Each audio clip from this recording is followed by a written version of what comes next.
Halo, perkenalkan, saya Resa Lesardi Duranti.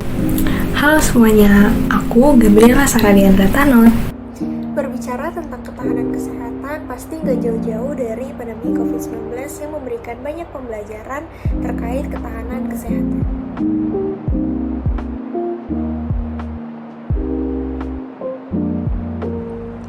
Sistem ketahanan kesehatan sendiri dapat didefinisikan sebagai kapasitas individu, institusi, dan populasi kesehatan untuk mempersiapkan dan merespon krisis secara efektif, mempertahankan fungsi inti saat krisis melanda, dan atas dasar pelajaran yang dipetik selama krisis, dilakukan pengaturan ulang jika kondisi mengharuskannya.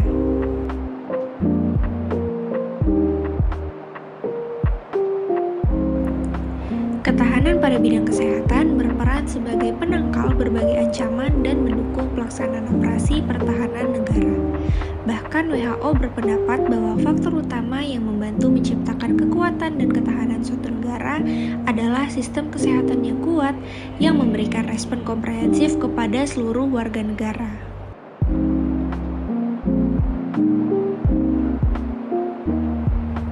Saat ini, Kemenkes RI berkomitmen untuk melakukan transformasi sistem kesehatan yang terdiri dari 6 pilar, yang salah satunya adalah transformasi sistem ketahanan kesehatan. Transformasi sistem ketahanan kesehatan ini dilakukan untuk menghadapi kejadian luar biasa atau wabah penyakit dan kedaruratan kesehatan masyarakat melalui 3 hal. Pertama, kemandirian kefarmasian dan alat kesehatan. Kedua, penguatan surveillance yang adekuat berbasis komunitas dan laboratorium.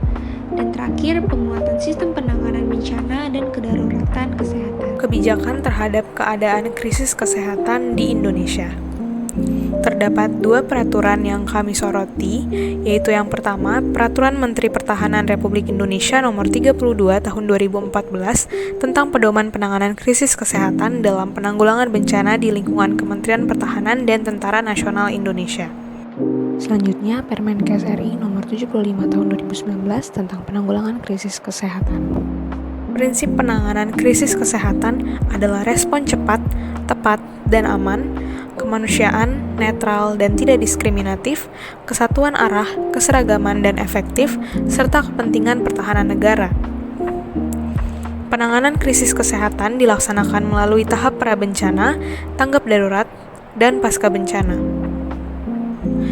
Sistem ketahanan kesehatan yang baik tentunya akan memperkuat setiap tahapan untuk menjamin kesehatan seluruh komponen bangsa.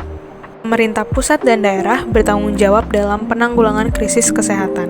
Hal tersebut dilakukan secara berjenjang oleh Dinas Kesehatan Kabupaten Kota, Dinas Kesehatan Provinsi, dan Kementerian Kesehatan sesuai dengan tugas dan fungsinya. Tantangan dalam ketahanan kesehatan di Indonesia.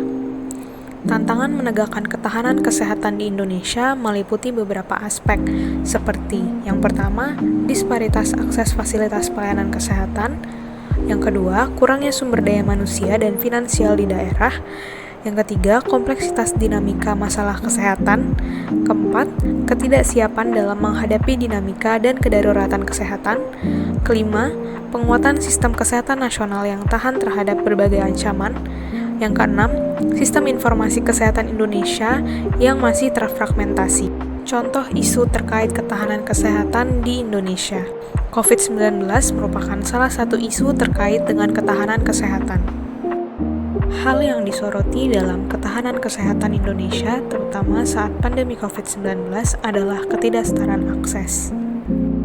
Indonesia telah membuka RS darurat COVID-19 yang bertempat pada gedung Wisma Atlet.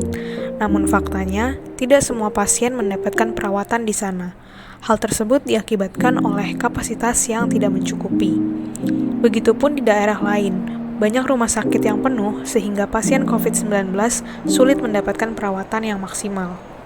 Selanjutnya, koordinasi dan kepemimpinan.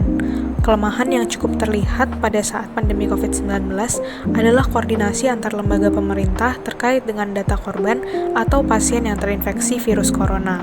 Hal tersebut menjadi tantangan karena kesalahan penanganan dapat terjadi akibat kesalahan data.